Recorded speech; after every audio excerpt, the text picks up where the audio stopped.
Hola, doctora Vicky.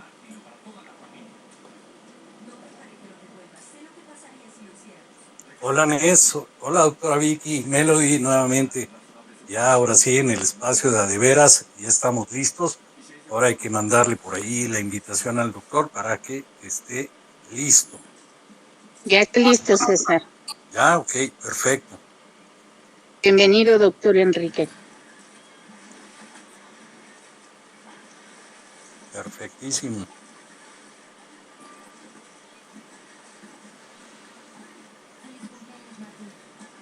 Sí, Iniciamos en 4 minutitos. es correcto.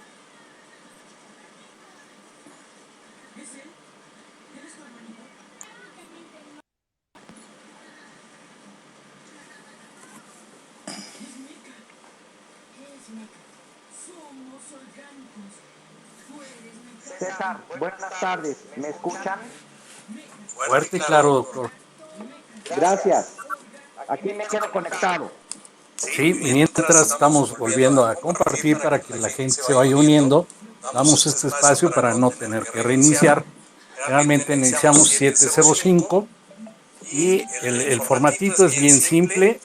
Usted nos hace favor de presentar su ponencia por unos 40-45 minutos y después dejamos un tiempo para que la audiencia pueda hacer sus preguntas o comentarios respecto al tema y usted nos pueda ilustrar un poquito más sobre el tema que estamos viendo. Con mucho gusto. Una pregunta, César. Sí, don ¿Cuánto Enrique. tiempo tengo para exponer? Normalmente no tenemos tiempo, pero pues, 45, una hora, perfecto, Ok, y perfecto. el tiempo que usted nos disponga para preguntas y comentarios de la audiencia. Perfecto, muchas gracias. Gracias, don Enrique.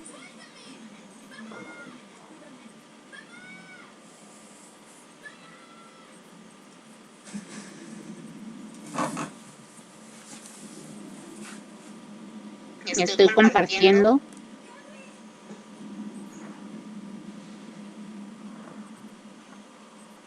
Hola, Mafalda hermosa. Bienvenida.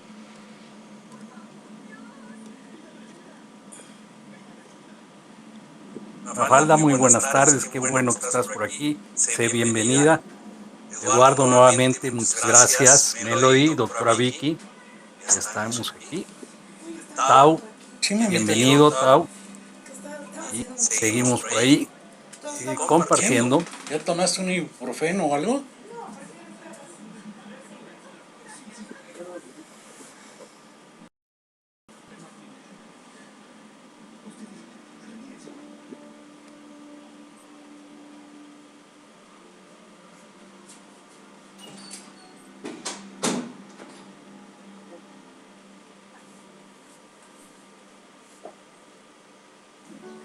A 2 minutos, doctor David, buena noche, qué bueno que está por aquí. Bienvenido, doctora Vicky.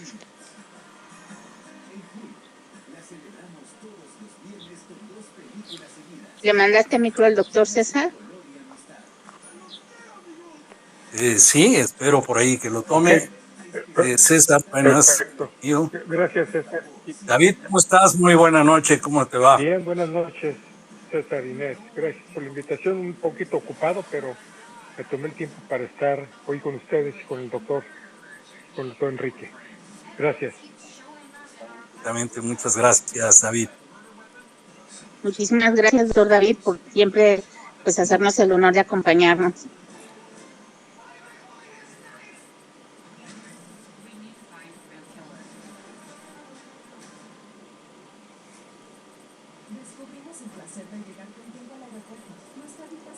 Ana Mari, dice bienvenida, qué bueno que pudiste estar por aquí. Y estamos a poco menos de un minuto de iniciar la ponencia del doctor Enrique Stupen.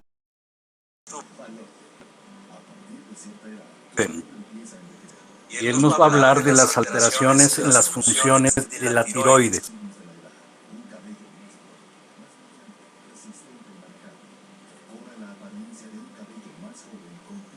Jennifer, sé bienvenida.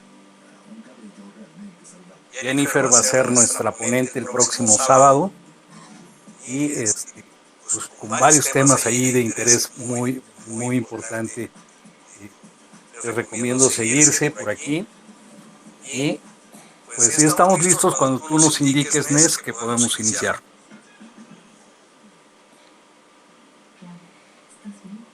Henry, bienvenido.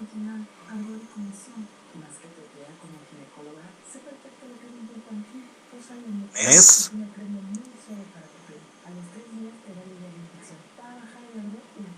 ¿Me escuchan?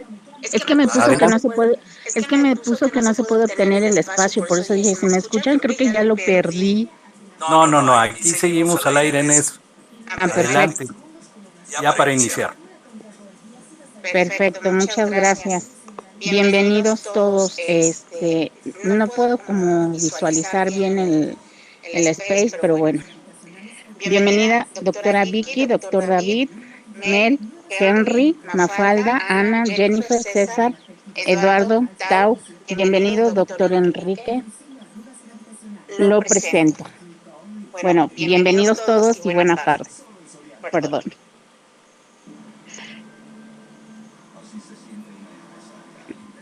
Nuestro ponente del día de hoy es el doctor Enrique Stoppen Margain, espero haberlo pronunciado bien. Él es miembro del Colegio Americano de Cirujanos, estudió medicina en la Universidad de Anáhuac, México, incorporado a la UNAM, especialidad de cirugía general en el Centro Médico ABC y en el Instituto de Neurocirugía de Texas. Hizo la subespecialidad en cirugía endocrina en el Instituto Nacional de Ciencias Médicas y Nutrición Salvador Subirán. Actualmente es miembro del Cuerpo Médico del Hospital ABC en la Ciudad de México, director del Programa de Soporte Vital Avanzado en Trauma del Colegio Americano de Cirujanos.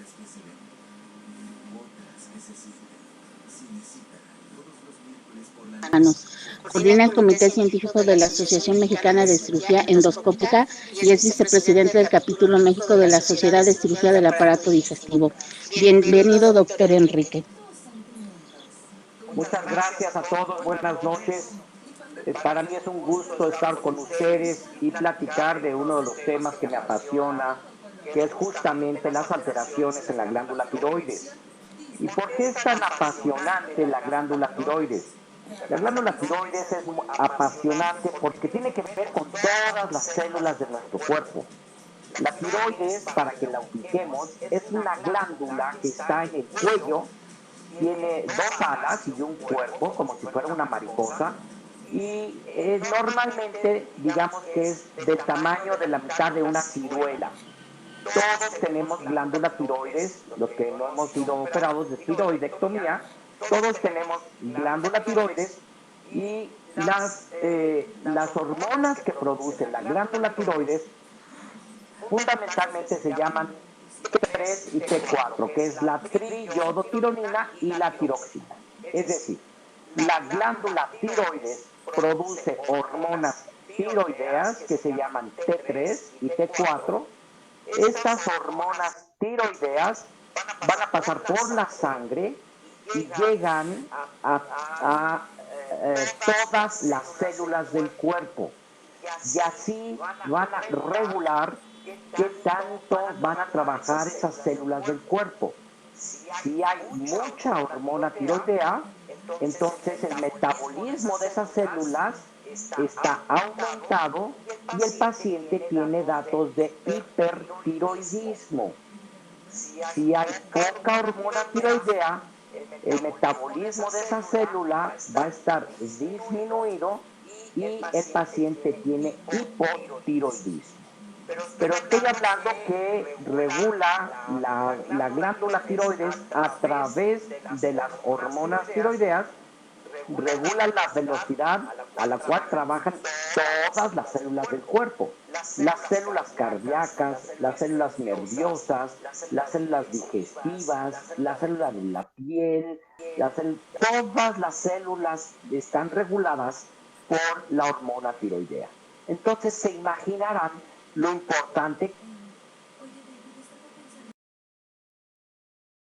que es tener un adecuado funcionamiento de la glándula tiroides. Cuando la glándula tiroides produce estas hormonas T3 y T4 que pasan por la sangre a todas las células, el cerebro, digamos a través de la glándula hipófisis, pero fundamentalmente en el cerebro hay una hormona que va a detectar cuánta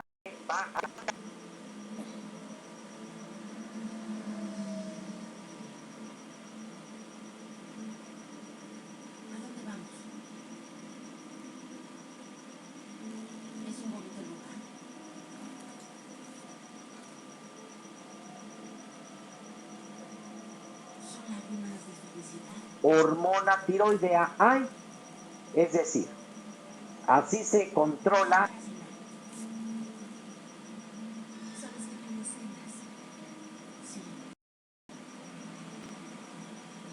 la glándula tiroides porque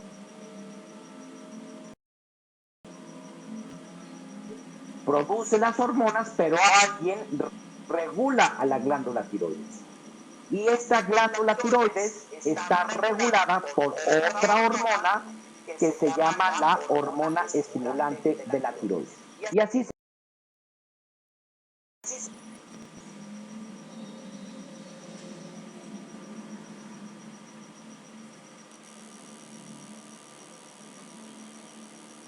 es el círculo. Yo se lo explico a los pacientes, es muy fácil. Si nosotros vamos en un coche y el coche va en una bajadita y va muy rápido,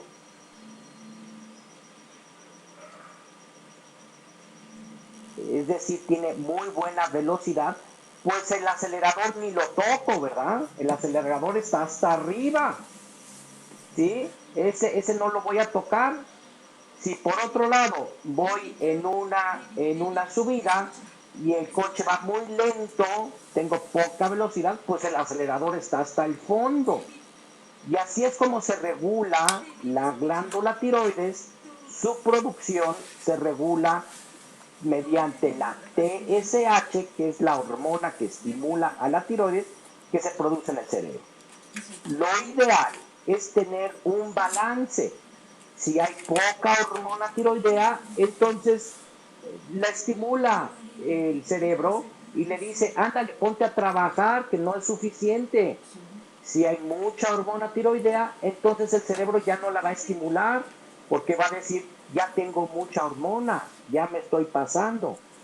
Y lo ideal es que estén en estos rangos normales donde que nosotros llamamos eutiroidismo. Eutiroidismo quiere decir que la función de la tiroides es la normal.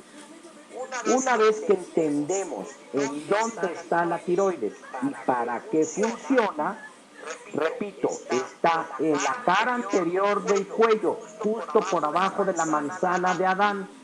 Tiene una forma de mariposa con dos alas y un cuerpecito. Y mide la mitad de una ciruela. Y produce hormonas tiroideas que a su vez están reguladas por el cerebro con otra hormona.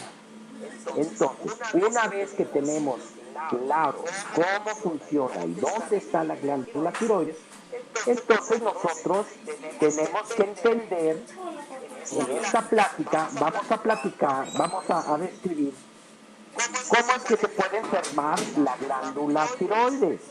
La glándula tiroides se puede enfermar porque produce poca hormona tiroidea o porque produce mucha hormona tiroidea. Eso es en cuanto a su función. Poca función, hipotiroidismo; mucha función, hipertiroidismo. Pero también puede tener crecimiento.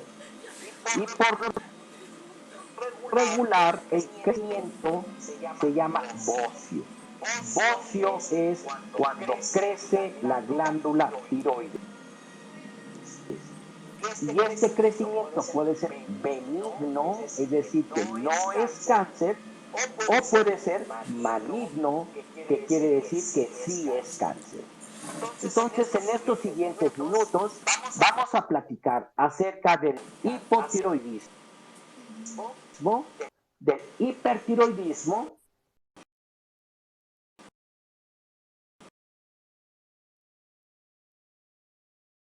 del crecimiento benigno y del crecimiento maligno de la glándula tiroides. Empecemos por lo más frecuente. Lo más frecuente es que la glándula tiroides se enferma y no produce suficiente hormona tiroidea.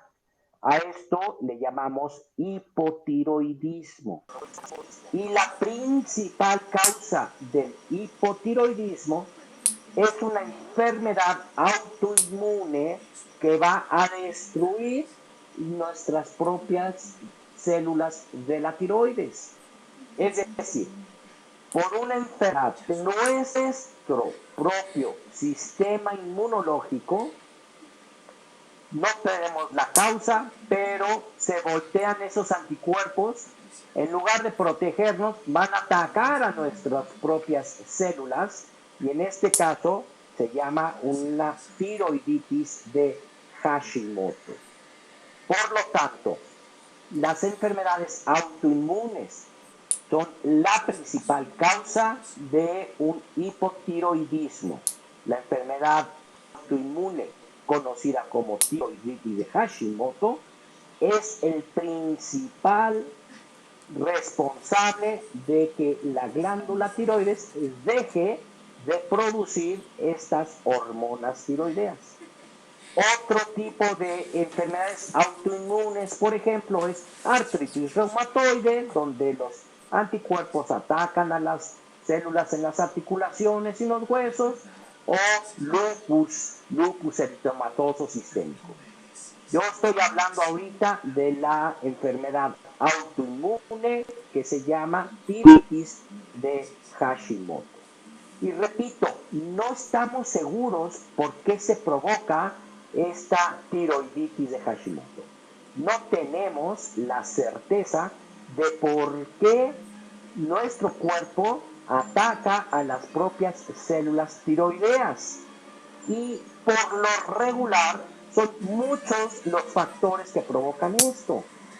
Los expertos hablan de que hay factores hereditarios, es decir, genéticos, que hay factores ambientales, pero finalmente es la afección de la glándula tiroides lo que va a provocar, vamos a tenerlo como secundario a esta tiroiditis. Entonces, ¿cómo hacemos el diagnóstico de hipotiroidismo o de tiroiditis de Hashimoto? En realidad, el diagnóstico se puede tener una sospecha clínica, pero el diagnóstico certero se hace de forma bioquímica.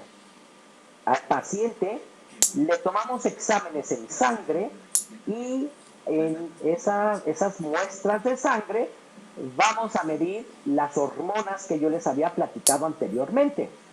En esos exámenes de sangre vamos a medir los niveles de hormonas tiroideas T3 y T4 y los niveles de la hormona estimulante de la tiroides, la TSH. Con estos tres mediciones nosotros podemos entonces definir si el paciente tiene mucha hormona tiroidea, es decir, que está hipertiroideo, o si tiene poca hormona tiroidea y está hipotiroideo. Y como estamos hablando del hipotiroidismo, porque es la enfermedad más frecuente de la glándula tiroides, bueno, pues entonces vamos a tener que decir cuáles son sus síntomas y cuáles son sus consecuencias. Los pacientes me preguntan qué síntomas puedo tener cuando yo estoy hipotiroideo, o yo como médico, qué es lo que debo de preguntar para orientarme clínicamente y sospechar si el paciente tiene hipotiroidismo. Entendamos, y quiero enfatizar, el hipotiroidismo es porque hay poca hormona tiroidea, y si hay poca hormona tiroidea, todo el metabolismo va a estar disminuido. Entonces, si todo el metabolismo está disminuido, el paciente va a presentar cansancio, intolerancia al frío, es decir, no tiene ni siquiera la energía para calentarse. Son pacientes que están cansados, que son friolentos, que tienen aumento de peso o más bien dificultad para perder peso, que todo su sistema digestivo también está disminuido. Entonces, son estreñidos, tienen la piel seca, se les cae el pelo y pueden tener alteraciones en la concentración, se pueden, tienen también alteraciones en el estado de ánimo, que repentinamente tienen cambios de humor. Ay, es que se enoja muy fácil, y en realidad no hay una causa específica para enojarse así. Y bueno, pues también pueden tener síntomas y signos pues más inespecíficos, que como la fatiga, y ya había dicho yo, el cansancio y el sueño. Ahora, fíjense lo importante de todo esto. Esto es porque nosotros vemos y le preguntamos al paciente, o el paciente nos dice: doctor, se me olvidan las cosas, se me cae el pelo, estoy estreñido, me duermo todo el día, tengo la piel seca. eh, bueno, pues entonces ya debo yo de sospechar que el paciente tiene alteraciones en la tiroides y que tiene un hipotiroidismo, y lo reviso y entonces le pido unos exámenes en sangre para medir los niveles de las hormonas tiroideas. Pero imagínense que un bebé recién nacido, nace con hipotiroidismo. Pues nunca nos va a decir: estoy cansado y tengo sueño y estoy friolento, porque son esos, el bebé jamás nos lo va a poder decir. Es tan importante tener la certeza de que el bebé no tiene hipotiroidismo congénito, que está en el tamizaje neonatal. Es decir, a todos los pacientes cuando nacen, se acordarán ustedes que les toman una muestra de sangre del talón, y en esa muestra de sangre se analizan varias cosas, entre ellas las hormonas tiroideas. Porque si un paciente recién nacido tiene un hipotiroidismo congénito, es decir, ya nació con una falta de actividad de su glándula tiroides, y nosotros no la tratamos, es decir, no le damos las hormonas que le faltan, el paciente va a desarrollarse de forma hipotiroidea, con un muy pobre desarrollo físico, pero sobre todo con un muy pobre desarrollo mental. Y eso, llevado al extremo, se llama cretinismo. Entonces, un cretino, nosotros lo usamos como insulto, como un idiota, como un tonto, como si tuviera algún retraso mental. La realidad es que un cretino es un paciente que tuvo hipotiroidismo congénito, que no se cuenta, por lo tanto nadie lo trató, y por lo tanto desarrolló un retraso mental. Imagínense ustedes lo grave que es esto. Imagínense que no pudiéramos nosotros hacer un diagnóstico, y el pobre bebé, ¿cuándo nos va a decir: tengo hambre, tengo sueño, estoy cansado, no me estoy concentrando? Imagínense, pues es imposible. Gracias a Dios, en la actualidad ya casi no somos cretinos, porque tratar el cretinismo, es decir, el hipotiroidismo congénito, desde el momento en que se diagnostica, y el diagnóstico tiene que ser al momento de nacer, el día en que el bebé nace, en su tamizaje neonatal. Bien, entonces continuamos con el hipotiroidismo, que en realidad es este metabolismo lento. Que, ¿cómo se trata? Bueno, pues entonces al paciente se le estudian en los exámenes de sangre, se toman determinaciones de las hormonas tiroideas, se le revisa también su glándula tiroides mediante un ultrasonido para saber si hay alguna alteración anatómica, si hay un nódulo, si hay un crecimiento, si hay alguna cosa que nos haga a nosotros sospechar por qué el paciente tiene baja producción de hormonas tiroideas. Y bueno, pues fácilmente se le da la hormona tiroidea. El hipotiroidismo es una enfermedad que se trata dando hormona tiroidea. Y la gran ventaja que tenemos de esto es, uno, es muy barata. La hormona tiroidea nosotros la podemos, la podemos dar, y en realidad es un tratamiento muy barato. Sí, es un tratamiento que el paciente tiene que tomar todos los días, sí, todos los días cuando se despierta, se toma su pastilla de la tiroides, pero es un tratamiento, en realidad, si me voy de fin de semana y se me olvida la hormona tiroidea, pues en realidad no pasa mayor cosa, porque las hormonas tiroideas van a durar en sangre 11 días. Entonces yo me puedo tomar mi pastilla de la tiroides, al día siguiente se me olvida, me la tomo en cuanto me acuerdo, pero tengo la certeza de que realmente no me va a afectar si yo cumplo esto antes de la semana de que se me haya olvidado. Entonces es muy fácil suplir la hormona tiroidea. El hipotiroidismo es, de todas las enfermedades de la tiroides, la más fácil de controlar. Es la más frecuente y la más fácil de controlar, porque únicamente se le da la cantidad de hormona tiroidea que necesita el paciente, que eso nosotros lo vamos calculando dependiendo de su edad, dependiendo de su actividad física, dependiendo de su peso, pero nosotros le damos la hormona tiroidea al paciente y lo vamos siguiendo con mediciones en sangre de forma rutinaria, al mes, a los 3 meses, a los 6 meses, y una vez que ya tenemos, digamos, la dosis calculada, que el paciente se siente bien, que clínicamente se le han desaparecido todos los signos y síntomas de hipotiroidismo, que el paciente tiene mejor humectación en la piel, que se le dejó de caer el pelo, que ya no tiene estreñimiento, que ya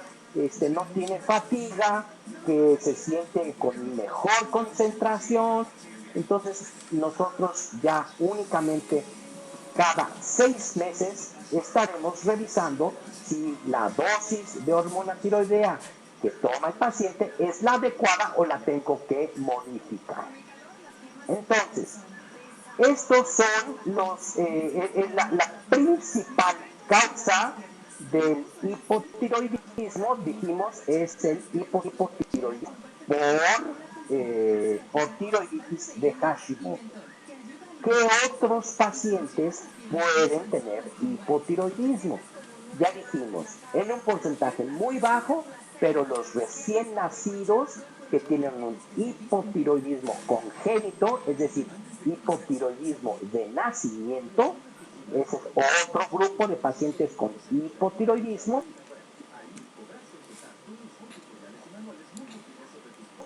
Y otro grupo de pacientes con hipotiroidismo son aquellos, uno, o que se les quemó la glándula tiroides con yodo radioactivo o que se les operó y se les quitó la glándula tiroides.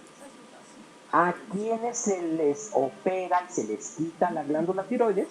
Pues aquellos pacientes que desarrollan un bocio, recuerden, bocio es crecimiento de la tiroides, un bocio importante o que tienen una enfermedad maligna, es decir, tienen un cáncer de tiroides, y vamos a hablar más adelante de esto, pero a los pacientes a quienes se les quita la glándula tiroides, pues evidentemente ya no tienen quien produzca hormonas tiroideas.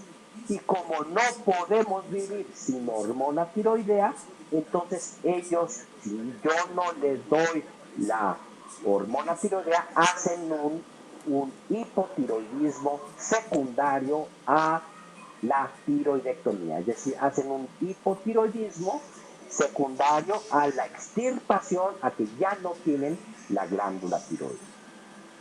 Y otra de las causas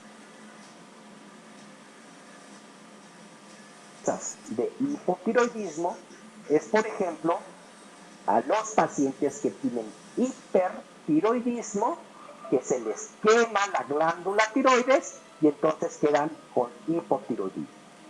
Entonces, voy a hablar ahora de lo contrario al hipotiroidismo. Lo contrario al hipotiroidismo es el hipertiroidismo.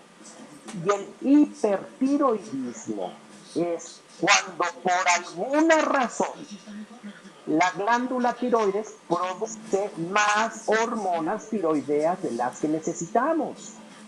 Una de las causas es, por ejemplo, un bocio tóxico difuso, es decir, que la glándula crece y produce mucho más hormonas de las que necesitamos. También por una enfermedad autoinmune que se llama enfermedad de Graves, por virus, si nosotros tenemos una tiroiditis, por algunos medicamentos o por otras causas que nos puedan provocar que aumente la producción de las hormonas tiroideas. Si aumentan las hormonas tiroideas, entonces el metabolismo va a estar completamente alterado hacia arriba, va a estar aumentado. Y los pacientes entonces van a presentar ansiedad, temblor en las manos, es decir, el pulso, no pueden tener las manos quietas porque si quieren tomar la cuchara para comer sopa van a notar que les tiembla las manos, tienen taquicardias, alteraciones en el sueño, son pacientes que pierden peso, son los pacientes flacos, sudorosos porque todo el día están acalorados, porque tienen mucha energía, tienen mucha hormona tiroidea, tienen estas sudoraciones y tienen diarreas que no encontramos causa. ¿Por qué tiene tanta diarrea? Hay que checarle la hormona tiroidea, porque posiblemente el paciente está con hipertiroidismo. Y entonces el paciente sobre todo nos refiere taquicardias y palpitaciones. Y esos pacientes que llegan flacos y con diarrea y sudorosos y que nos dicen, doctor, perdón, pero es que me acuesto en las noches y oigo, siento cómo me brinca el corazón y estoy caminando y tengo taquicardia, siento estas palpitaciones y no puedo tener las manos quietas porque me tiemblan. En los casos extremos, los ojos protruyen y entonces se les denomina esto una enfermedad de Graves, que digamos como ojos saltones, y bueno, pues en realidad esto es una afección que cuando nosotros la detectamos, cuando llega el paciente a decirnos esto, nuevamente, ¿qué hacemos? Bueno, pues ¿qué hacemos? Vamos a diagnosticarlo como igual mediante sangre, medimos las hormonas tiroideas y con un ultrasonido vamos a ver el tamaño de la tiroides y si tiene algún nódulo que será posiblemente lo que esté provocando esto.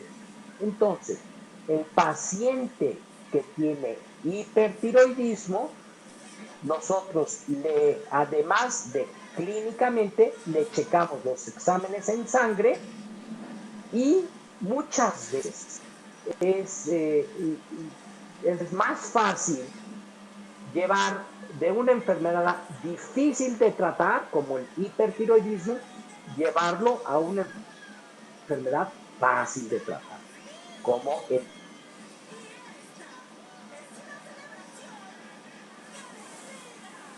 hipotiroidismo. Entonces, al paciente que tiene hipertiroidismo, pues claro que no le vamos a dar hormona tiroidea porque lo haríamos peor. Le damos tratamiento que bloquee los efectos de la hormona tiroidea que tiene en exceso. Pero esto no es tan fácil y algunas veces se prefiere quemar la glándula tiroides mediante la aplicación del yodo radioactivo. Entonces, si yo quemo la glándula del paciente con yodo radioactivo, entonces esa glándula quemada ya no va a producir hormonas tiroideas y entonces el paciente cae en hipotiroidismo. Pero fíjense ustedes cómo de hipertiroidismo, una enfermedad más difícil de manejar, si no lo puedo lograr, entonces lo llevo a una enfermedad más fácil de manejar, que es el hipotiroidismo. Del hipertiroidismo se quema la glándula, se queda el paciente con hipotiroidismo y una vez que tiene hipotiroidismo, bueno, pues entonces ya le daré yo la hormona tiroidea. Y así es como nosotros diferenciamos entre hipertiroidismo y el hipotiroidismo. Acuérdense, hipertiroidismo, todo está acelerado, todo el metabolismo está acelerado, los pacientes están taquicárdicos, sudorosos, con palpitaciones, y bueno, pues afecta el corazón, afecta los huesos, afecta todo nuestro metabolismo. Y por otro lado, el paciente que tiene hipotiroidismo, bueno, pues ese paciente va a tener todos los síntomas que hemos dicho de la poca, eh, eh, el metabolismo lento, con fatiga, con alteraciones en la concentración, sueños, se le olvidan las cosas, no pueden bajar de peso, son estreñidos, están friolentos todo el día, tienen la piel seca, se les cae el pelo y demás. Ok, entonces, eso es el hipotiroidismo y el hipertiroidismo. Ahora, también tenemos que ver no nada más cómo funciona la tiroides, sino cómo está la tiroides, porque la tiroides puede tener una adecuada función, es decir, estar en eutiroidismo, el paciente puede tener sus niveles de hormonas tiroideas en rangos normales y sin embargo tener alteraciones en la tiroides por crecimiento. Ya dijimos que el crecimiento en la tiroides es bocio. Bocio es crecimiento de la glándula tiroides. Pero también puede tener nódulos. Nódulo es lo mismo que tumor, es lo mismo que masa, y estos nódulos y estos crecimientos pueden ser benignos o malignos. Cuando nosotros tenemos un crecimiento benigno, entonces, por lo regular, no se trata al paciente, no se opera, a menos que tengamos con un ultrasonido sospechas de que ese crecimiento no es benigno, sino que estamos sospechando que es maligno. O si es un crecimiento benigno, pero que esté provocando datos de obstrucción. Recuerden que yo empecé esta plática diciendo, la glándula tiroides es una mariposa que tenemos en la cara anterior del cuello, por abajo de la manzana de Adán. Es decir, ahí, si esa mariposa, en lugar de ser del tamaño de una ciruela, de repente crece al tamaño de un durazno, o al tamaño de una manzana, o al tamaño de un mango, pues evidentemente va a obstruir todo lo que está junto a ella, atrás de ella y en el cuello. Entonces, atrás de la tiroides está la tráquea y atrás el esófago. Y si los pacientes tienen un bocio que ya les está obstruyendo la tráquea o el esófago, es decir, los pacientes tienen crecimiento en su glándula tiroides que le puede provocar dificultad para tragar o dificultad para respirar, pues entonces, aunque sea benigno, está indicada la cirugía de tiroides. Y por otro lado, si nosotros, crecimiento de glándula tiroides, identificamos que el crecimiento es de un solo nódulo, es decir, un tumor, ese tumor se tiene que estudiar y tenemos que tener la certeza de que no es un tumor grave y canceroso, sino que es un tumor benigno, porque sí existe el cáncer de tiroides. Y el cáncer de tiroides se manifiesta con un tumor, con un nódulo, con una masa de crecimiento muy lento, pero crece el nódulo y bueno, pues si es cáncer, es cáncer.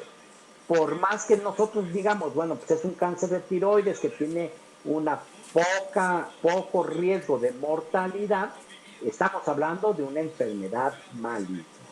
Y en el caso de que el paciente tenga una enfermedad maligna, es decir, de que tenga un cáncer de tiroides, pues evidentemente el tratamiento inmediato es quitar la glándula afectada, porque el cáncer es la enfermedad que se caracteriza por salir de su órgano e invadir otros órganos. Y el cáncer de tiroides puede invadir los pulmones, los huesos, el hígado y comportarse como una enfermedad maligna cualquiera y sí provocar la muerte del paciente. Entonces, nosotros platicamos, lo más frecuente de las alteraciones en la tiroides es el hipotiroidismo, y este hipotiroidismo, la causa principal es la tiroiditis de Hashimoto, es decir, la enfermedad autoinmune que va a provocar que nuestra glándula tiroides ya no produzca las hormonas tiroideas. ¿Y cómo se trata? Con hormona tiroidea.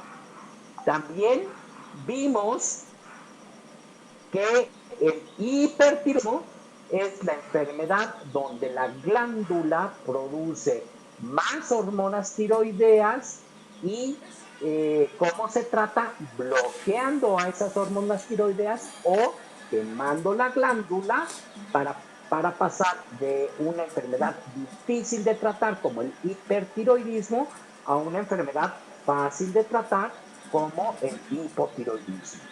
Y siempre que tengamos un problema en la alteración de la tiroides, siempre tenemos que tener un ultrasonido para descartar que el paciente no tenga algún crecimiento, porque el crecimiento puede ser benigno o puede ser maligno.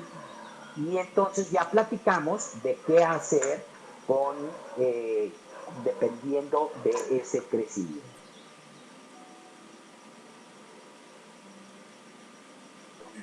Espero que haya sido claro en estos 40 minutos de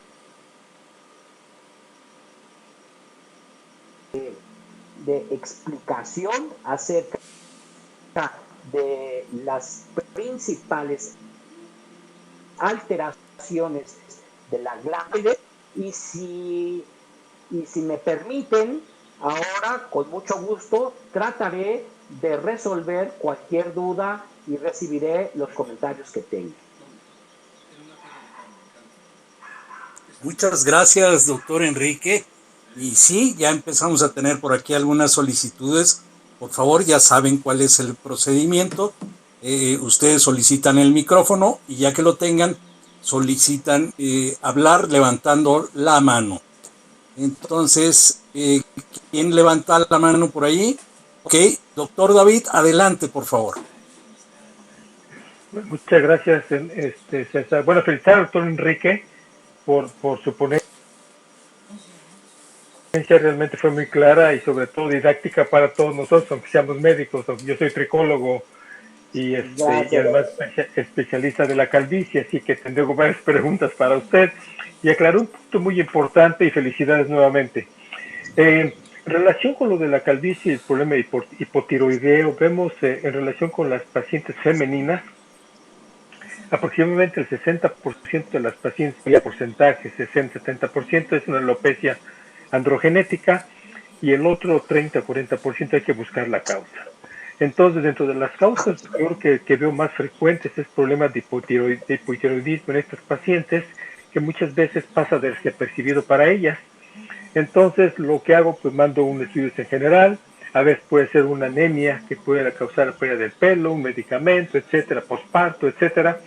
Pero lo que hago cuando me viene el reporte de hipotiroidismo, normalmente la canalizo directamente con el endocrinólogo, con el internista, con su médico tratante. Y aquí la pregunta para usted, yo no los trato inmediatamente, porque si detecto que esta paciente está perdiendo el pelo, bueno, debido al hipotiroidismo, y entonces yo me espero a que la trate, se estabilice, y entonces ya posteriormente ver si esa paciente va a requerir algún tratamiento médico inicialmente.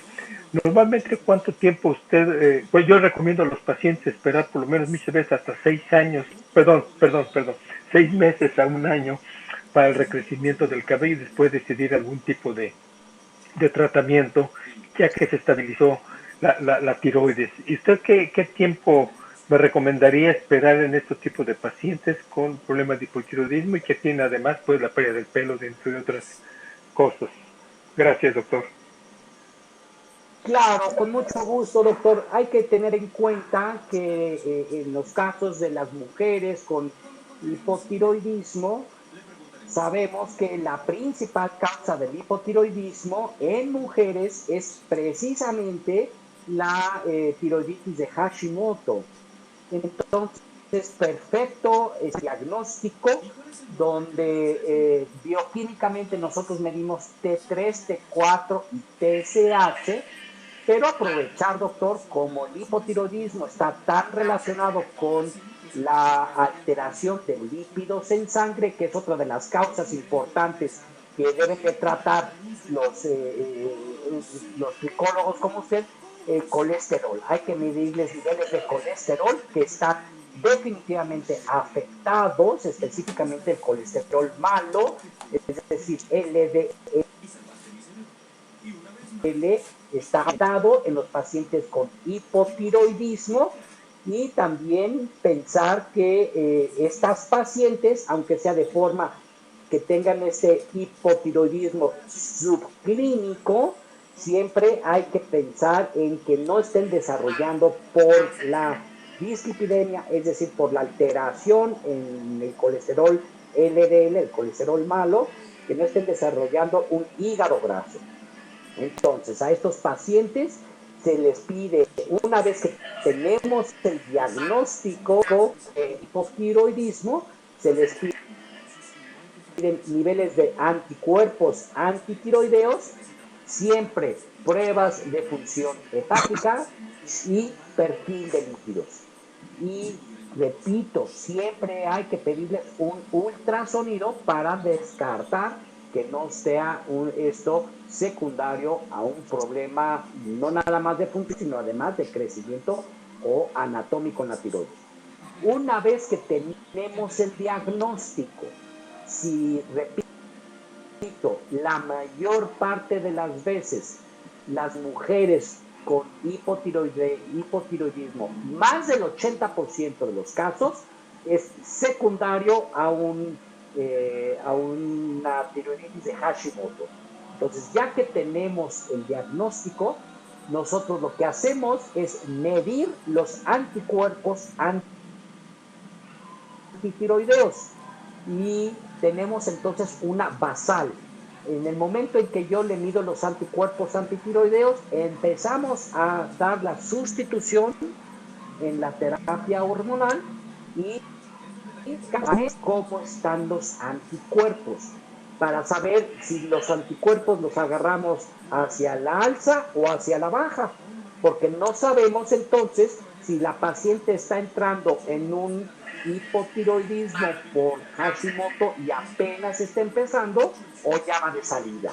Y eso lo vamos a ver nosotros con los niveles de los anticuerpos antitiroideos.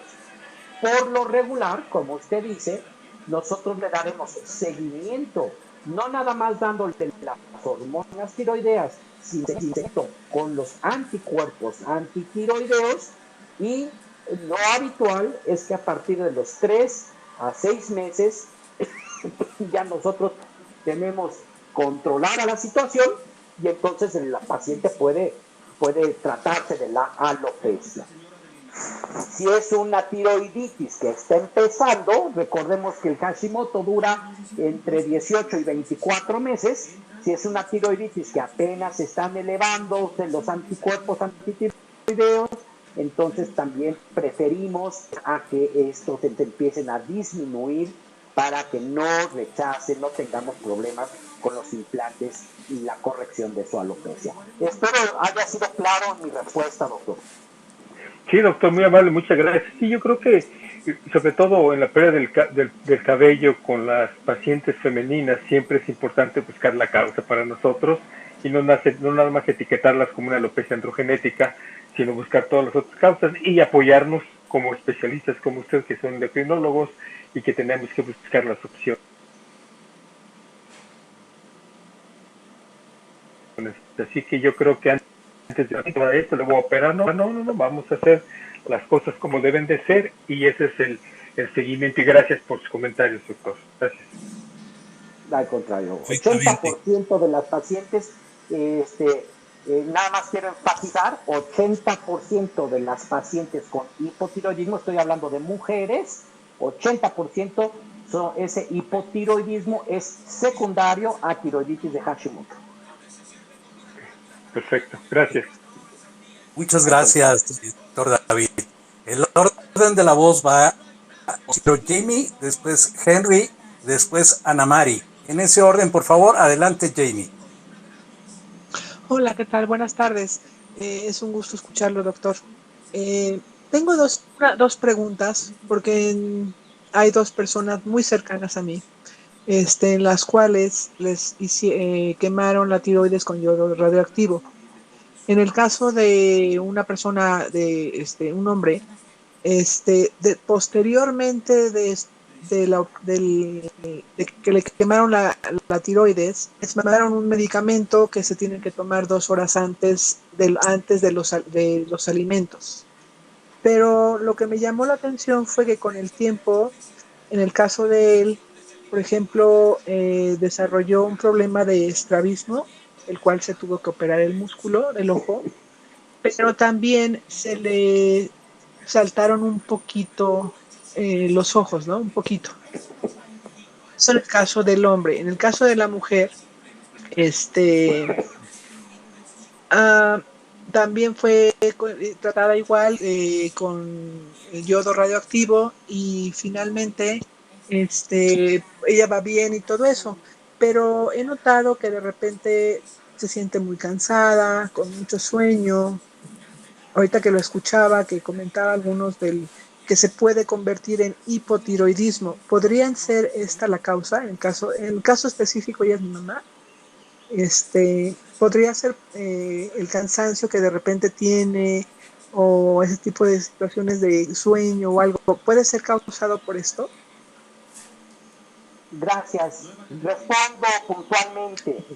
El primer caso, hablando del masculino que recibió yodo radioactivo como ablación para un hipertiroidismo y se le dio un Sí, medicamento que tiene que tomarlo 2 horas antes. Seguramente este medicamento es precisamente la hormona tiroidea y se llama levotiroxina. La hormona tiroidea se les pide a los pacientes no 2 horas antes, eso es un buen principio, 2 horas antes de cualquier alimento. La realidad es que tienen que tomar la pastilla, todas decimos que es una pastilla de buró. Todas las mañanas al despertar, lo primero que hacen es tomarse la pastilla con agua simple y después ya van al baño, etcétera. Y después de 40 minutos, no necesariamente 2 horas, pero sí 40 minutos, entonces ya pueden ellos tomar cualquier alimento o cualquier medicamento. ¿Por qué? Porque la hormona tiroidea se absorbe en el estómago.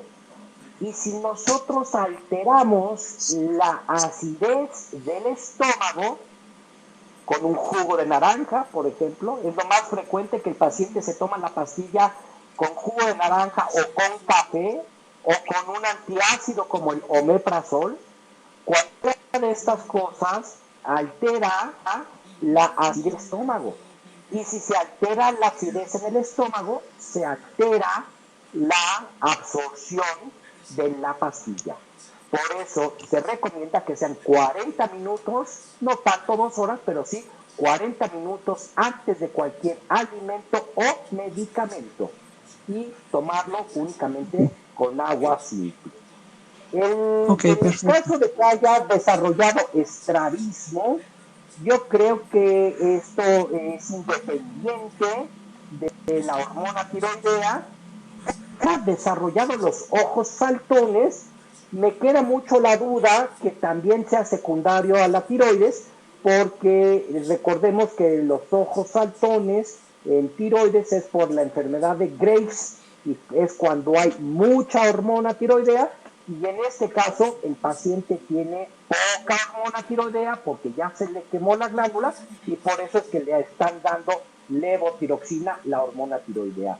Y no es posible que si se le da mucha hormona tiroidea, él desarrolle los ojos saltones, porque va por otro tipo de enfermedad. Una es la enfermedad de Graves y otra cosa es la sustitución hormonal. Con respecto al segundo paciente, al segundo caso que me platica, quiero suponer, como dice su madre, y si a Sí, ella también se le quemó la glándula tiroides con yodo radioactivo, bueno, pues evidentemente, y tiene fatiga, lo primero que hay que hacer es descartar que no esté haciendo un hipotiroidismo, porque si la glándula está quemada, pues entonces, ¿quién está produciendo hormona tiroidea? Y es muy fácil, en sangre se le pide un perfil tiroideo, que vaya con 12 horas de ayuno, es decir, que se vaya un día al laboratorio sin desayunar y que le hagan un perfil tiroideo. Y ahí veremos la principal causa de fatiga en una mujer a quien se le dio yodo radioactivo es que haya quedado hipotiroidea. Y con ese perfil tiroideo nosotros sabremos si es necesario darle o no darle la hormona tiroidea, como al primer caso al hombre que se le quemó la glándula tiroidea. muchísimas gracias, Perfectamente. doctor, por su explicación. Muy amable. Gracias, Muchas Jimmy. gracias. El orden de la voz va como sigue. Sigue Henry, después Ana Mari y enseguida la doctora Vicky. Adelante, por favor, Henry. Gracias, César. Buenas noches. Mira, mi pregunta no es mía. Está aquí conmigo alguien que ahorita tiene un problema de tiroides y le voy a pasar mi teléfono a ella para que haga directamente las preguntas. Gracias. Adelante, con gusto. Hola, buenas noches. Soy Ruth. Y bueno, yo tengo 3 preguntas. Una es, ¿por qué me hicieron un perfil tiroideo, bueno, ¿por qué teniendo un nódulo en la tiroides el perfil tiroideo salió bien? La otra es, ¿qué reacción tiene el cuerpo después de que te quitan la tiroides por un nódulo canceroso? Y la otra es, ¿cómo se sabe si el cáncer en tiroides se esparció al hígado, pulmón, huesos o a algún otro lado? Correcto. Ruth, voy a contestar también puntualmente. Tu primer pregunta es, ¿por qué si yo tengo un nódulo en la tiroides, las pruebas de función tiroidea son normales? Bien, porque estamos hablando de cosas separadas. Una cosa es cómo está la glándula tiroides en un ultrasonido, cómo está su anatomía, y otra cosa es cómo funciona. O así. Tú le puedes tomar una fotografía a una rosa, a una flor, le puedes tomar una fotografía y la fotografía puede salir preciosa, pero no sabes si huele o no huele, si huele rico, si huele feo, si huele más, huele menos, porque no lo valoras, estás valorando únicamente la forma de la rosa. En el ultrasonido puedes tener un nódulo tiroideo y con las pruebas de función tiroidea puede estar perfectamente sobre la función de la tiroides. Sin embargo, y esto quiero que quede claro, voy a aprovechar este micrófono, todo nódulo tiroideo tiene que ser estudiado y se estudia con un ultrasonido y con una biopsia. Todo nódulo tiroideo mayor a 1 centímetro siempre tiene que estar biopsiado, porque yo no puedo nada más suponer que es benigno, tengo que tener la certeza de que es benigno. Entonces el nódulo tiroideo se tiene que estudiar y se tiene que biopsiar. Con respecto a la segunda pregunta, Ruth, ¿qué reacciones hay después de la tiroidectomía? Bueno, pues hemos dicho, si ya no hay glándula tiroides, porque ya se resecó, ya se quitó la glándula tiroides, pues ya no hay quien produzca hormona tiroidea. Y a ese paciente se le tiene que dar la hormona tiroidea con una pastilla todas las mañanas. Y entonces estaremos nosotros tratando a un paciente por hipotiroidismo secundario a la cirugía de tiroides y le daremos todo el seguimiento de el hipotiroidismo, tomándole sus exámenes en sangre de forma rutinaria, repentina, clínicamente cómo va, para que nosotros podamos ir midiendo qué tanta hormona necesita ese paciente. Mucho tiene que ver con el sexo, con la edad, con la actividad física y si tiene otra enfermedad. Entonces, ¿cuál es la reacción después de una tiroidectomía? La reacción es lógica, hipotiroidismo, pero ese hipotiroidismo se le trata con hormona tiroidea.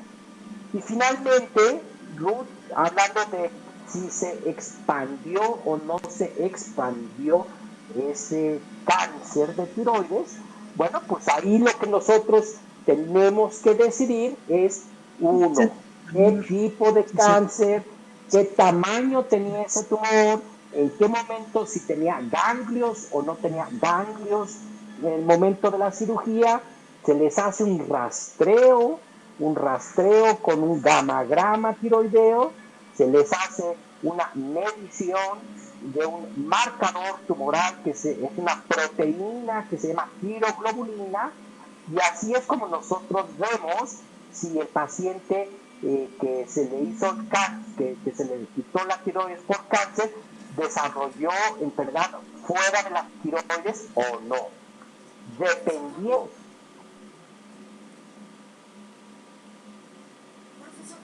del tamaño del tumor y de la agresividad del tumor, a los pacientes se les puede o no dar yodo radioactivo después de la cirugía, que no es quimioterapia, no es radioterapia, pero en verdad es el complemento a un tumor tiroideo grande, a una enfermedad maligna, y se le da el yodo a una dosis mucho mayor que la dosis que se le da para la glándula, porque aquí lo que queremos es quemar las células que pudieran estar fuera del cuello, fuera del mediastino, es decir, del tórax, que es a donde principalmente se va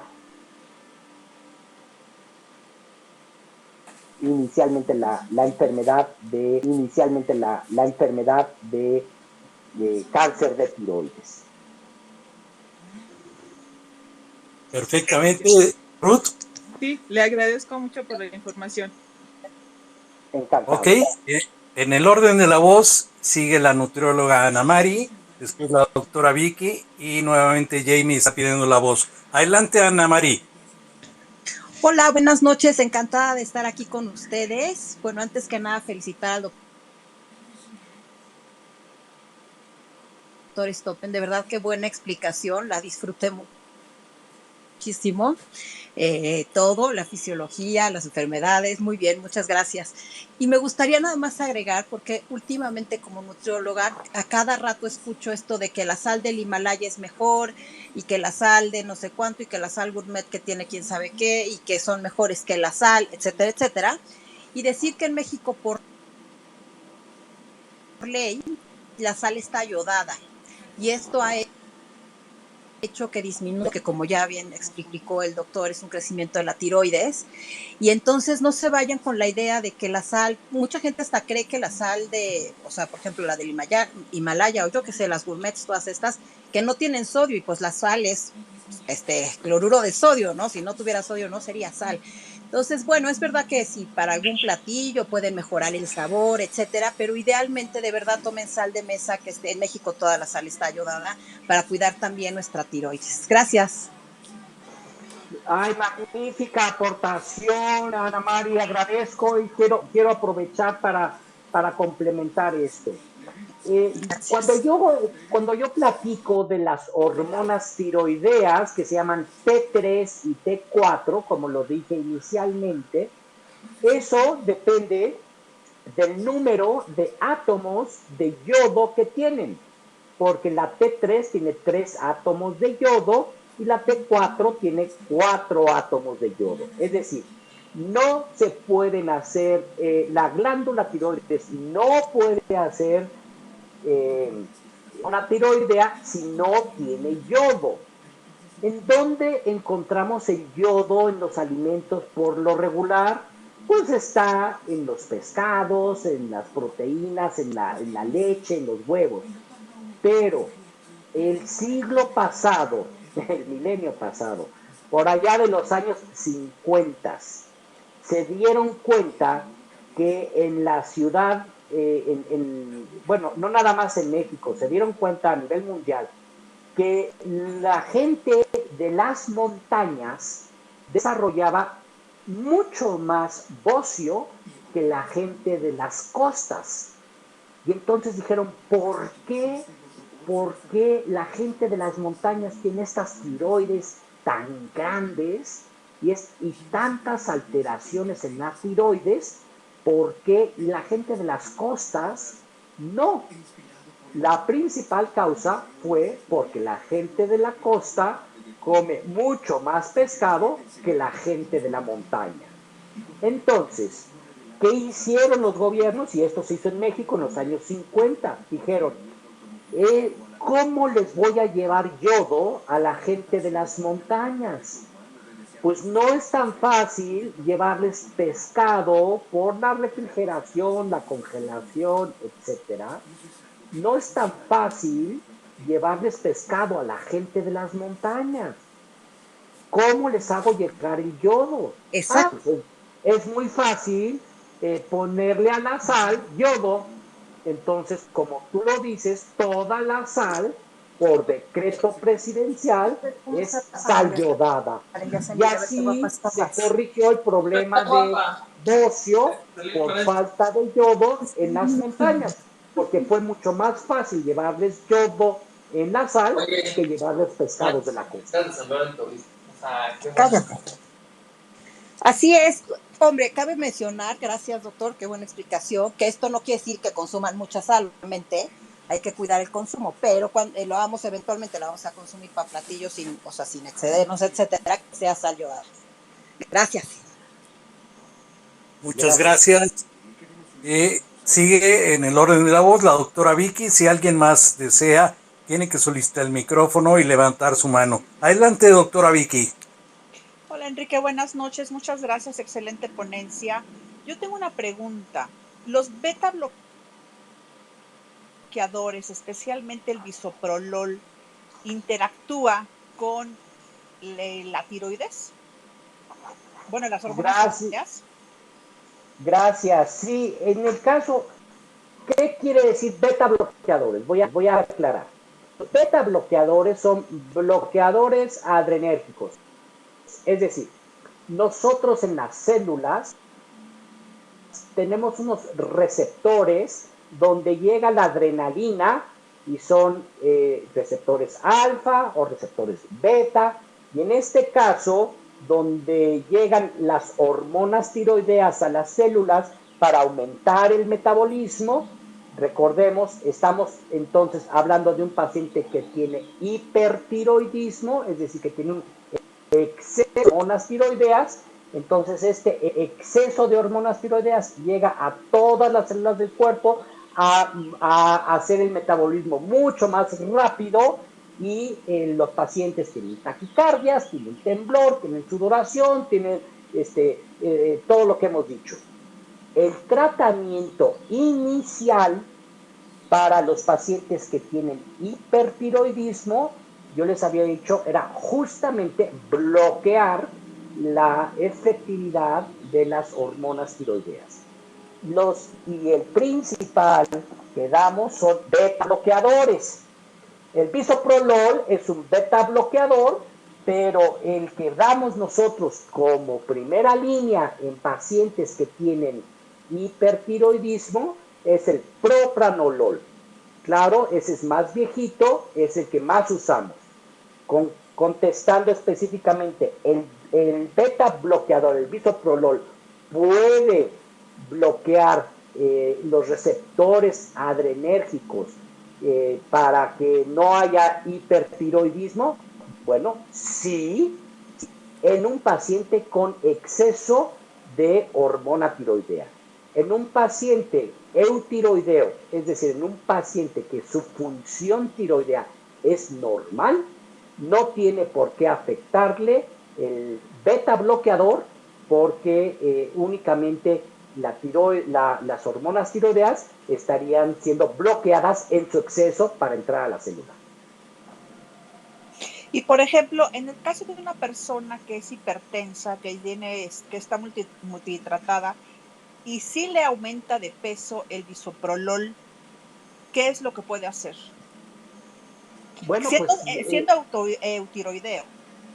Sí, entonces yo creo que en este caso se podría hacer una combinación, quitar el beta bloqueador, irnos hacia, aunque él ya está tratado con otros medicamentos como bloqueadores de los canales de calcio o inhibidores de la ECA, pero pues encontrar la combinación de dar el tratamiento en lugar del beta bloqueador, se le puede dar un diurético y entonces uno de los losartanes de estos, losartán o cualquiera de estos medicamentos, ¿no?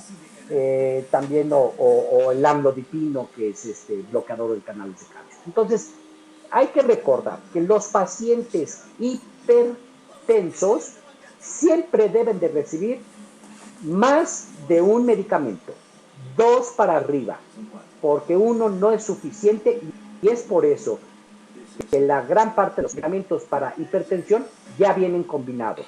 Y generalmente es o un bloqueador de los canales de calcio con un diurético o un diurético con un inhibidor de la ECA.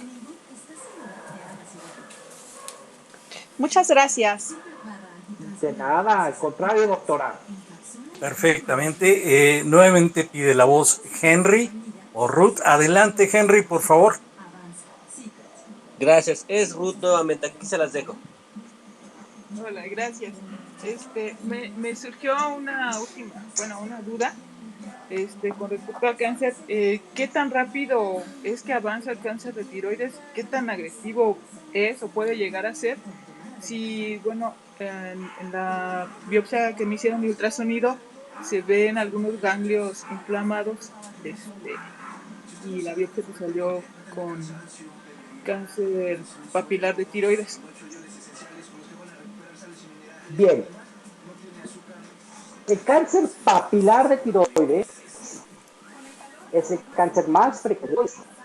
Por lo regular, es de un crecimiento lento. Sin embargo, es cáncer y hay que tratarlo. Y el tratamiento es quirúrgico. Hay que quitar esa glándula. Que los ganglios hayan estado crecidos en el ultrasonido no necesariamente quiere decir que ya se fue el cáncer ahí, pero sí hay que ver qué tan crecidos están, porque si tienen sospecha de que son ganglios malignos, entonces en la misma cirugía se tiene que quitar los ganglios. Y específicamente aquí hablamos de los ganglios que se van hacia el mediastino, es decir, hacia el tórax, que decimos que son los ganglios del compartimento central. A ver, entonces, ¿qué tan agresivo es? El cáncer papilar de tiroides, que dijimos es el más frecuente, es un cáncer de un crecimiento lento. Es de los cánceres más lentos que hay. Sin embargo, en la tiroides tenemos el otro extremo, que es el carcinoma anaplásico. Y el carcinoma anaplásico de tiroides es el cáncer más agresivo que existe y de crecimiento más rápido que existe. Incluso más agresivo y de crecimiento más rápido que el mismo melanoma. Entonces, ¿qué tan agresivo es el cáncer? Si es un cáncer papilar de tiroides, el crecimiento es muy despacito. Afortunadamente, de los cánceres este es el más frecuente, pero el más raro es el más agresivo. Espero que con eso haya contestado y hay que revisar entonces si ya tienes el diagnóstico de un carcinoma papilar de tiroides y vieron en el ultrasonido que hay ganglios afectados, hay que valorar esos ganglios, pero no pierdas más tiempo. Tú debes de ser operada, y porque estamos hablando que es una enfermedad maligna. Es un cáncer que afortunadamente en más del 96% tiene cura. El cáncer de tiroides en más del 96% tiene cura.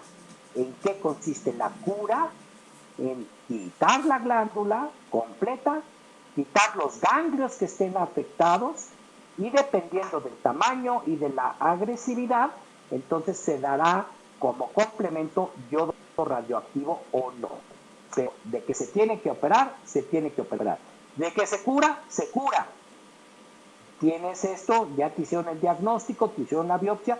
Mi sugerencia, Ruth, es que no pierdas más tiempo y atiendas este problema.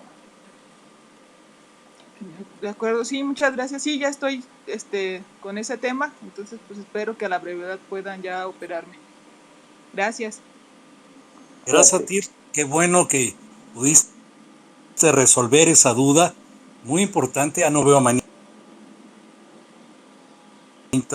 levantadas ni solicitud de micrófono. Doctor Enrique, ¿qué podemos hacer para prevenir? ¿Hay alguna forma de prevenir estos tipos de problemas de tiroides? Y volvió a levantar la mano por ahí Henry, pero a ver, adelante, doctor Enrique. Gracias. Bueno, pues en realidad si nosotros identificamos las causas en las alteraciones de la tiroides, vemos que las causas de un hipotiroidismo, si la principal causa del hipotiroidismo es la tiroiditis de Hashimoto, que es una enfermedad autoinmune, ahí no hay nada que prevenir porque parte lo tenemos en la sangre, en la genética, parte lo tenemos en el medio ambiente, que no podemos modificar. Por ejemplo, una cosa para prevenir que ya se solucionó es, como decíamos hace un momento con Ana Mari, bueno, pues sí, cuando nosotros debemos de incluir el yodo en nuestra alimentación para evitar que tengamos un bocio por falta de yodo. Y el yodo se incluye en la alimentación, ya dijimos, con los lácteos, con los huevos, con el pescado y con la sal que ya viene yodada. Y antes, César, por ejemplo, en los años 50, 60, a los pacientes que tenían amigdalitis crónica, es decir, los pacientes niños que se enfermaban muy seguido de la garganta, a ellos se les trataba la amigdalitis crónica con radiaciones. Y después se dieron cuenta que esas radiaciones provocaron cáncer de tiroides. Y otra forma de prevenir el cáncer de tiroides, ya en el área hospitalaria, es específicamente a los que trabajan con rayos X, se tienen que poner un collar de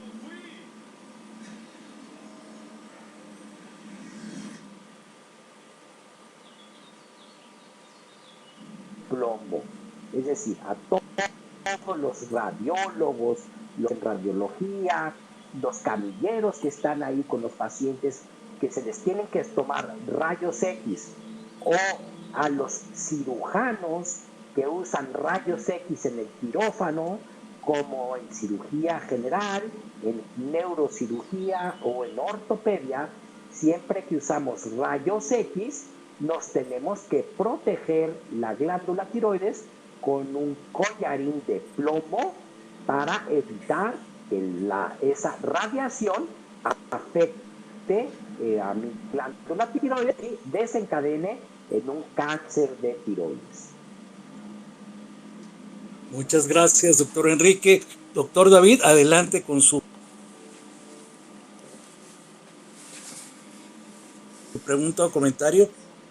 Sí, yo quería preguntar al doctor Enrique, hablábamos hace ratito de causa de pérdida del pelo por hipotiroidismo, pero también ahora con el caso de alopecia areata, que es un problema también pérdida del pelo por un origen autoinmunológico, se ha estudiado que hay un poco de relación, a veces que sí, a veces que no, en relación también con lo de la tiroides, a veces pacientes se van a revisar de la tiroides. ¿Qué nos puede decir en esa asociación de alopecia areata con hipotiroidismo, doctor? Gracias. Gracias. Específicamente con alopecia areata, no sé si haya mayor diferencia con respecto a otros tipos de alopecia provocados por un hipotiroidismo subclínico que puede condicionar, repito, dislipidemia, que eso sí también está relacionado con la alopecia, el aumento del LDL o el colesterol malo. Es en específico de la areata con hipotiroidismo, no tengo mayor experiencia, mayor aclaración que con el hipotiroidismo normal y la alopecia que habíamos comentado. Perfecto, gracias. Pues amigos, amigas, si alguien más tiene alguna pregunta o comentario, este es el momento. Y si no, vamos con la conclusión. Adelante, Inés. César, hace rato Henry había levantado la mano, no olvides darle el micro. ¿A quién? ¿Jamie? A Henry. Henry, adelante. Henry o Ruth, adelante, por favor. No, esta vez sí soy yo nada más y es nada más para agradecerte por la información. De veras que qué afortunado fuimos estar aquí juntos, escuchar el Space. Nes, extraordinario, un abrazo, qué buen trabajo. Muchas gracias y muchas gracias a usted, doctor. Gracias, buenas noches. Yo me retiro, gracias. Gracias, buenas noches. Gracias, Henry. Nes, ¿algo más que quieras agregar? Pues agradecer a todos los presentes y al doctor Enrique, muchísimas gracias. Fue muy, muy claro en toda su ponencia. Agradecemos muchísimo el tiempo. Si quiere dar un último comentario, doctor, por favor, adelante.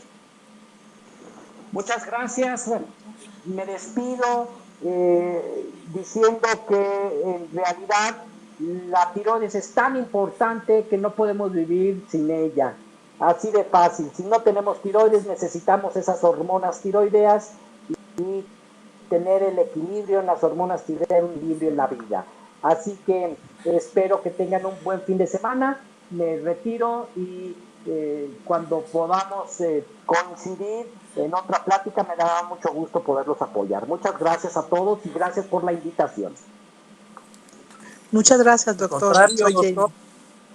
Muchísimas gracias, doctor. Jamie, muchas gracias por participar. ¿Querías agregar algo más? No, ya no. Me quedó muy clara la respuesta del doctor en ambos casos y se lo agradezco muchísimo también a ustedes por haber hecho este space. Pues aquí estamos cada sábado a las 7 de la noche, siempre con un tema de interés para toda la comunidad. Y les recomiendo la recomendación de cada sábado. Háganse un examen anual, prevénganse. Prevenir es ahorrar tiempo, ahorrar dinero y ahorrar muchas desgracias. Entonces, tienen ahí la oportunidad de su vida de cuidarse todos los días. Váyanse, háganse un examen y dense cuenta si están bien, si están mal, y si están mal, atiéndanse. Muchas gracias al doctor Enrique por su participación, Enrique Stoppen, y pueden seguirlo y ahí pueden continuar, si quieren contactarlo, no sé, por ahí ya se fue Ruth, pero igual para una segunda opinión. Jamie, muchas gracias. Nes, adelante. No, gracias Nancy, Pepe Blue, a Melody. Adelante, Nes. No, muchas gracias. La doctora Vicky levantó la manita. Adelante, doctora Vicky. Una última pregunta, Enrique. Es algo que uno escucha mucho por todos lados. Yo la verdad es que nunca me he tomado la molestia como para leer esto. ¿Qué tanto influye el abuso de las anfetaminas que usan muchas mujeres para adelgazar? ¿Qué tanto influye en el funcionamiento de la tiroides? Gracias, ese es un punto importantísimo porque por lo regular las anfetaminas, no nada más las anfetaminas, es decir, los medicamentos que se usan para bajar de peso, entre ellos anfetaminas combinadas o medicamentos homeopáticos para bajar de peso, la gran parte de ellos tiene hormona tiroidea. Entonces, claro que influye. ¿Por qué? Porque a la larga ya estamos tomando hormona tiroidea, entonces en el ciclo normal de la hormona tiroidea, de la producción de hormonas tiroideas, la tiroides va a decir, ¿para qué produzco hormona si ya hay suficiente hormona? ¿Por qué? Porque se le está tomando con su anfetamina o con sus gotitas homeopáticas para bajar de peso. Y entonces son pacientes que a suspender el tratamiento, pues ya no funciona la glándula tiroides y quedan con un hipotiroidismo secundario. Importantísimo tema, doctora, muchas gracias por ponerlo en la mesa. Muchas gracias. Pues ahora sí, doctor Enrique, al parecer ya no hay más manitas levantadas ni solicitudes de micrófono. Nes, el micrófono es tuyo, adelante. Pues, muchas gracias, César. Pues nuevamente agradecer al doctor Enrique y a todos los que estuvieron aquí. Muchas gracias, Jamie. Un agradecimiento especial a la doctora Vicky por todo su apoyo. Al doctor David, muchísimas gracias por siempre estar aquí. A Nancy, igual, muchísimas gracias por todo tu apoyo, Nancy. A mi queridísima Meli, que te compongas pronto, por favor. Germán, muchas gracias por estar aquí. Tony, Helio, muchas gracias. Hermosísima. A mi queridísima Mafalda, tengo por ahí un space de salud pendiente contigo. A la doctora Ana Mari, Ara, muchísimas gracias por estar aquí, Sony, Itamar, Shernacé, Anamaste, Ramiro, Eduardo, Bebe Blue, Raiza, Paola, Mike, Carmen, Omita, César, Mónica, Silvia, a Henry y a todos los que estuvieron aquí, muchísimas gracias. No olviden que los esperamos el próximo sábado a las 7 de la noche en Unidos por la Salud. Que tengan todos una excelente Ya no te escucho, noche. Nes. Sí escuchan los demás. ¿Ya no me escuchan? Ahora sí, adelante. Espero que sí. Les decía que excelente noche y pues nos vemos dentro de 8 días. Muchas gracias. Cerramos Ok, el se le fue space por en ahí otra vez 5. el audio. Una vez que salgamos, te recomiendo compartir este espacio. Si hubo alguien que no lo pudo escuchar, quedó grabado, entonces pueden compartirlo con alguien que lo requiera escuchar. Muchas gracias, Nes. Ahora sí, Cerramos en 5, 4, 3, 2, 1.